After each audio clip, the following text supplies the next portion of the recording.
Salut tout le monde, bienvenue à Finances fondamentales, le podcast d'éducation financière qui se prend pas au sérieux. Chaque semaine, je fais la synthèse d'un livre sur les finances personnelles ou la bourse.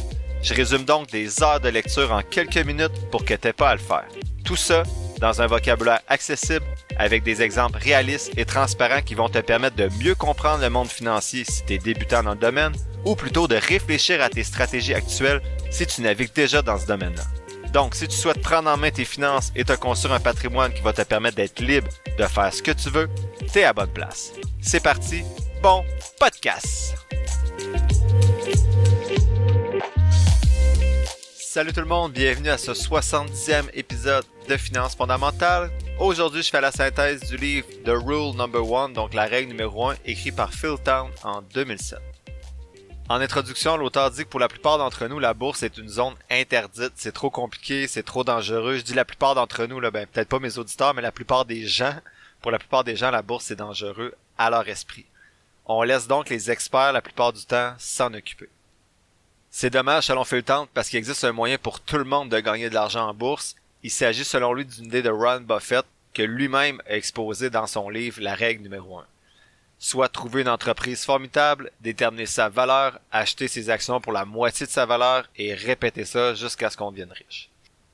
C'est donc vers ça que nous amène le livre. Il nous tente de nous expliquer en fait cette stratégie-là et il nous enseigne les indicateurs clés de l'entreprise qui pourraient changer notre vie. Dans le résumé de Phil Town, vous allez voir quelles sont les statistiques qui prouvent que les entreprises ont des avantages compétitifs, pourquoi le marché n'est pas aussi efficace qu'on veut bien le croire, et pourquoi un portefeuille diversifié n'est pas une solution miracle. Donc, premier élément de synthèse, fais-toi confiance. L'auteur dit que contrairement aux idées reçues, c'est pas nécessaire d'être un expert pour être un bon investisseur, il est possible de battre le marché. En effet, l'idée selon laquelle la gestion de l'argent exige à la fois du temps et de l'expertise est pas tout à fait exacte selon lui. En réalité, c'est pas nécessaire d'avoir des connaissances approfondies et toutes les astuces d'un conseiller financier professionnel pour réussir, il suffit d'avoir quelques bonnes tactiques.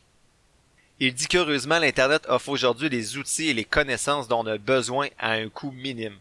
Des informations et des outils tels que l'historique des actions, les calculateurs de statistiques peuvent nous faciliter la tâche selon l'auteur. Il nomme des sites comme MSN Money, Yahoo Finance et CNN Money qui disposent de données sur des milliers d'actions. Grâce à la technologie, ces outils-là sont bien plus précis que ceux que les experts avaient il y a 10 ans seulement. En plus de ces outils-là, l'auteur dit que tout ce qu'il vous reste à faire ensuite, c'est battre le marché en vendant des actions à un prix supérieur à leur valeur ou bien en les achetant à un prix inférieur à leur valeur réelle sur le marché. Ici, je nuance, la façon qu'il dit, c'est comme si c'était aussi simple que de changer une ampoule, mais c'est plus compliqué que ça, puis on en parle souvent, puis je vais me positionner un petit peu plus tard dans la synthèse. Donc, pour revenir à l'auteur, il dit que selon l'éminente théorie de l'efficience des marchés, c'est impossible parce que tout ce qu'on peut savoir sur une entreprise est déjà pris en compte dans son prix sur le marché boursier. Par conséquent, le prix des actions ne peut pas être trop élevé ni trop bas, donc il représente toujours à peu près la valeur réelle de l'entreprise. Mais selon lui, c'est une erreur. Il dit qu'il suffit de se rappeler des années 90 ou des différentes bulles qu'il y a eu pour montrer qu'en effet, le marché n'est pas toujours efficient. Et il dit qu'en plus, Warren Buffett a montré qu'il y avait au moins 20 investisseurs qui ont été capables de battre le marché pendant plus de 20 ans. Là, j'ai marqué « ouf » comme mot-clé. 20 sur combien? Je trouve pas que c'est un argument très fort. Il nous dit donc de mettre de côté les mythes qu'on a besoin de l'aide d'un expert et que le marché est imbattable parce que grâce à Internet et aux stratégies qu'il dit qu'il va nous présenter dans le livre, on peut réaliser de très bons investissements. Deuxième élément de synthèse, ne pas diversifier. Donc il dit que la stratégie populaire de diversifier et conserver, donc diversify and hold, est loin d'être aussi sûre qu'on le dit. Il dit que cette stratégie-là, qui est censée être la plus sûre pour investir sur les marchés boursiers, aurait échoué pendant environ plus de la moitié du dernier siècle. Il dit que la performance d'un portefeuille diversifié à long terme entre 1905 et 2005, le taux de rendement aurait été nul entre 1905 et 1942, entre 1965 et 1983 et entre 2000 et 2005, soit 60 années sur 100. Il dit que ce qu'on devrait faire, c'est améliorer la sécurité de nos placements en suivant l'évolution de toutes nos actions, ce qu'on peut pas faire si notre portefeuille est trop diversifié parce que ça prendrait trop de temps et d'efforts pour suivre chacune de nos actions. Il dit qu'en plus, ça serait difficile de comprendre parfaitement la dynamique de toutes les entreprises dans lesquelles on est investi. Il dit qu'on pourrait donc pas réagir aussi rapidement pour sauver notre portefeuille des pertes que si on investissait surtout dans des domaines ou des entreprises qu'on comprend. Il dit qu'en réalité, si on diversifie, tout ce qui va arriver au marché va nous arriver également. Il dit que lorsqu'une grande quantité d'argent est retirée du marché, la valeur des fonds communs de placement diminue, les investisseurs paniquent et vont donc retirer encore plus d'argent, ce qui va faire chuter la bourse encore plus vite. Il dit que cette situation-là pourrait se produire lorsque tous les baby boomers vont retirer leur argent pour leur retraite. Ici, c'est essentiel que je me positionne. Je suis pas du tout d'accord avec ce point-là. Il n'y a pas aucune statistique à l'appui qui montre que dans ces années-là, du stock picking aurait été mieux. Au contraire. Donc, il dit qu'entre 1905 et 2005, les rendements auraient été nuls sur 60 ans sur 100 avec un portefeuille diversifié. Mais il n'y a aucune statistique qui montre que quelqu'un qui aurait fait du stock picking dans ces années-là ça aurait été mieux, là. C'était des mauvaises années en bourse. En plus, il dit pas c'est quoi son portefeuille diversifié qui a fait des rendements nuls pendant ces années-là. C'est-tu un portefeuille 40% actions, 60% obligations? C'est pas du tout précisé. Donc pour moi, ça manque cruellement de détails pour croire son argument que diversifier, c'est pas une bonne chose. Quand tu veux t'attaquer à un courant aussi fort que la diversification qui est soutenue par tous les livres sur la finance presque, tu dois te backer avec des données plus solides que ça. Donc pour moi, ce point-là est vraiment... Je vous l'ai nommé parce que c'est un point central du livre, mais je suis pas du tout d'accord avec cet élément de synthèse. Troisième élément de synthèse, connais toutes tes actions. Donc il dit d'investir dans une entreprise qu'on comprend et qu'on aimerait posséder. Il dit que si on devait acheter une entreprise complète plutôt que des actions, est-ce que nos critères seraient différents? Il dit que les investisseurs avisés investissent juste dans des entreprises qui ça leur dérangerait pas de posséder à long terme eux-mêmes. Il dit d'envisager l'achat d'actions comme si on devait acheter l'entreprise et ça va guider notre investissement pour qu'on soit plus prudent. Il dit que lorsqu'on envisage d'acheter des actions, on pense que c'est probablement facile d'en sortir rapidement si l'entreprise va mal. Donc, on pourrait être tenté, à cause de ça, d'investir dans des entreprises risquées, d'accorder de l'attention à des variables peu importantes comme un taux de croissance trop prometteur ou investir dans des entreprises moyennes et ainsi perdre de l'argent dans une bulle boursière. Il dit qu'en revanche, si on doit acheter l'ensemble de l'entreprise, on va être beaucoup plus prudent. On va évaluer soigneusement les performances, son histoire puis sa gestion par rapport aux autres entreprises et on va ainsi prendre de meilleures décisions. Il ajoute que c'est important d'investir dans des secteurs qu'on connaît, donc on a une certaine expertise ou du moins un certain intérêt. Pour moi, ça revient au premier épisode quand je disais que malheureusement, quelqu'un comme moi qui a aucune expertise dans un domaine du marché boursier, ça va être difficile d'investir avec ce critère-là. Mais sinon, j'aime bien l'idée de me dire que avant d'acheter une action, de me dire est-ce que je serais à l'aise d'être propriétaire à 100% de cette entreprise-là. Je trouve que ça fait en sorte de faire des choix qui sont peut-être plus judicieux et d'éviter certaines erreurs qu'on pourrait faire d'investir dans des entreprises qui sont peut-être moins fiables. Quatrième élément de synthèse, comment choisir la bonne action? Bon, il nous dit que ça a l'air facile de choisir la bonne action, mais c'est quoi la solution? C'est quoi la stratégie pour choisir une bonne action si on veut être meilleur que les experts et qu'on veut pas diversifier? Donc, selon l'auteur, il existe de bons critères pour déterminer la capacité d'une entreprise à résister à ses compétiteurs. Donc, avoir des avantages compétitifs. L'auteur compare ça, comme on l'avait déjà fait, à des douves autour d'un château. Donc, il y a certains actifs qui vont protéger une entreprise de la concurrence et de l'inflation. Donc, en matière d'investissement, c'est judicieux de choisir ces entreprises-là qui possèdent un ou plusieurs avantages compétitifs. Ces avantages-là vont permettre à l'entreprise de dominer un marché, d'augmenter ses prix pour faire face à l'inflation, puis de dégager suffisamment de bénéfices pour continuer sa croissance. First, the bad news. SAP Business AI won't help you generate cubist versions of your family's holiday photos. But it will help you understand which supplier is best to help you roll out your plant-based packaging in Southeast Asia, or identify the training your junior project manager needs to rise up the ranks, and automate repetitive tasks while you focus on big innovations, so you can be ready for the next opportunity. Revolutionary technology, real-world results. That's SAP Business AI. Dreaming of a better sleep? Tossing and turning is not your destiny.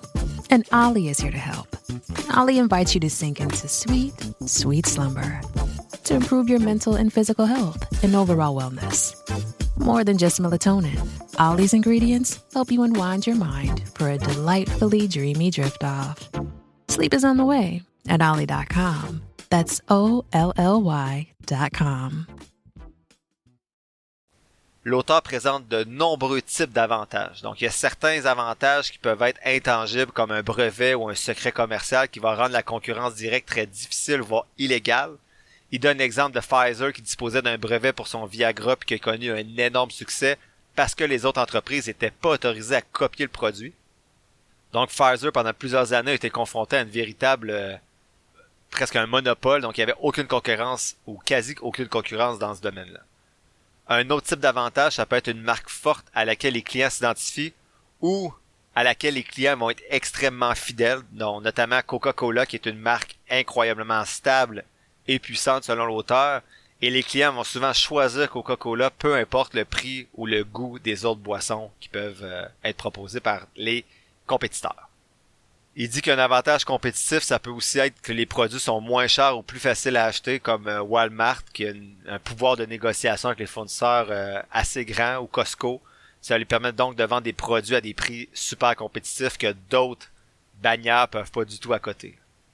Un autre avantage, ça pourrait être celui où le produit lui-même est pas vraiment abordable, mais que de passer à un autre produit, c'est un véritable casse-tête, notamment avec Microsoft. Donc, il y a des gens qui savent que Microsoft, c'est peut-être pas l'idéal, mais que c'est plus facile de rester avec ça parce qu'il y a des logiciels qui sont exclusifs à Windows et que de passer à un autre système d'exploitation, mais ça les obligerait à changer plusieurs de leurs logiciels. Même chose avec Intuit, donc la compagnie qui fait de la comptabilité, puis QuickBooks, donc les gens qui sont travailleurs autonomes, qui ont une petite entreprise, connaissent peut-être cette application-là, donc pour collecter les paiements. Donc, une fois que tu as rentré toutes tes informations dans ce genre d'application-là, ça devient un peu difficile de changer pour un compétiteur. Enfin, le dernier type d'avantage compétitif présenté par l'auteur, c'est les entreprises qui ont une gouvernance exclusive sur un marché en raison d'un privilège juridique. Donc, par exemple, imaginez si Hydro-Québec était une compagnie publique sur le marché boursier, mais il y aurait littéralement un monopole sur les clients pour l'électricité. L'auteur dit que les entreprises stables ont des avantages concurrentiels compétitifs, mais comment savoir si une entreprise en possède? L'auteur dit qu'on peut être sûr qu'une entreprise possède des avantages compétitifs si elle obtient de bons résultats sur 5 indicateurs spécifiques pendant au moins 10 ans. Donc l'auteur regarde 5 indicateurs pour choisir ces compagnies-là. Le premier, c'est, selon lui, le meilleur indicateur d'un avantage compétitif, c'est le rendement du capital investi sur une période d'au moins 10 ans. Donc en anglais, on appelle ça le ROIC, R-O-I-C. Donc, le ROIC, c'est le taux de rendement qu'une entreprise va obtenir à partir de l'argent qu'elle investit dans sa compagnie au cours d'une année. Donc, par exemple, supposons que tu investis 20$ dans des thèmes, puis que tu vends ensuite ces thèmes-là pour 30$, ben ton bénéfice est de 10$. Donc, le ROIC, le bénéfice, est divisé par le total investi, soit 10$ divisé par 20$, et ça te donne un ROIC, un rendement sur le capital investi, de 50%. Faut savoir qu'une entreprise qui génère des rendements élevés peut attirer tellement de concurrents qu'il devient difficile d'obtenir une bonne position sur le même marché et par conséquent, il n'y a aucun d'entre eux qui est en mesure de réaliser des rendements décents à long terme, à moins qu'une entreprise dispose d'un avantage majeur. Donc, par conséquent, si une entreprise peut maintenir un ROIC, un rendement du capital investi d'au moins 10% selon l'auteur pendant 10 ans, c'est probablement qu'elle a devancé ses concurrents, ce qui lui confère un avantage compétitif. Donc, premier indicateur, un rendement du capital investi, en anglais on parle du ROIC, R-O-I-C, d'au moins 10% pendant 10 ans. Deuxième indicateur, c'est la croissance des fonds propres, donc en anglais on parle d'equity, d'une entreprise. Pour lui, c'est un moyen d'évaluer l'étendue de son avantage compétitif. Donc, les fonds propres, l'equity, c'est la somme d'argent qui resterait dans l'entreprise si elle vendait tous ses actifs et effaçait toutes ses dettes. Il dit que si les capitaux propres d'une entreprise, donc l'equity, augmente de 10% au plus pendant au moins 10 ans, ça indique que cette compagnie-là dispose de suffisamment d'argent pour investir dans sa croissance, ce qui va généralement la placer dans une position solide et compétitive. Donc pour lui, ce sont vraiment les deux principaux indicateurs. Donc un rendement du capital investi sur 10 ans d'au moins 10% et même chose, des capitaux propres d'au moins 10% pendant 10 ans. Il propose quand même 3 autres indicateurs pour voir s'il y a un avantage compétitif avec des calculs simples. Le premier, c'est de voir est-ce que le bénéfice par action, donc le earning per share, a augmenté d'au moins 10% pendant 10 ans. Ensuite, il dit de calculer le taux de croissance des ventes pour que ça dépasse également 10% pendant 10 ans. Et enfin, son cinquième, c'est le taux de croissance du flux de trésorerie, donc le cash flow. Il dit que si ce flow-là, le cash flow, est constamment supérieur à 10%, ça signifie que les bénéfices se transforment en argent, en liquidité. Donc ça, c'est important pour une entreprise qui veut se démarquer. Donc j'ai aimé ce bout-là du livre plus concret. Donc c'est 5 indicateurs clairs quand même, mais pour moi, c'est des choses qu'on a déjà vues dans les épisodes 18 à 22 notamment. C'est toutes des choses que je considère déjà dans mon outil d'analyse, puis ça répète beaucoup ce que Warren Buffett finalement fait avec stratégie. Donc pour moi, il n'y a rien de nouveau, même si ça demeure intéressant. Enfin, il termine avec les indicateurs en disant qu'une entreprise va être prometteuse si le PDG est motivé et orienté vers les actionnaires.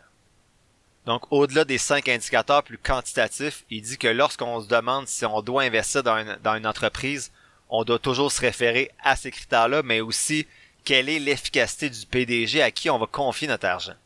Donc, en tant qu'actionnaire, on doit savoir s'il y a des problèmes, sinon, comment qu'on pourrait faire le bon choix.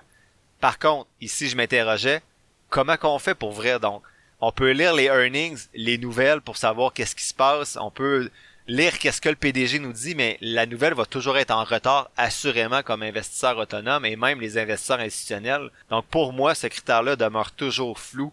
Oui, on veut s'intéresser à la qualité d'une entreprise. Donc moi, j'ai 11 points dans mon outil pour ça. Mais encore une fois, j'accorde pas plus de points sur ça, même si c'est important, parce que j'ai pas trouvé de manière claire encore et accessible pour le commun des mortels comme nous d'établir cette qualité-là.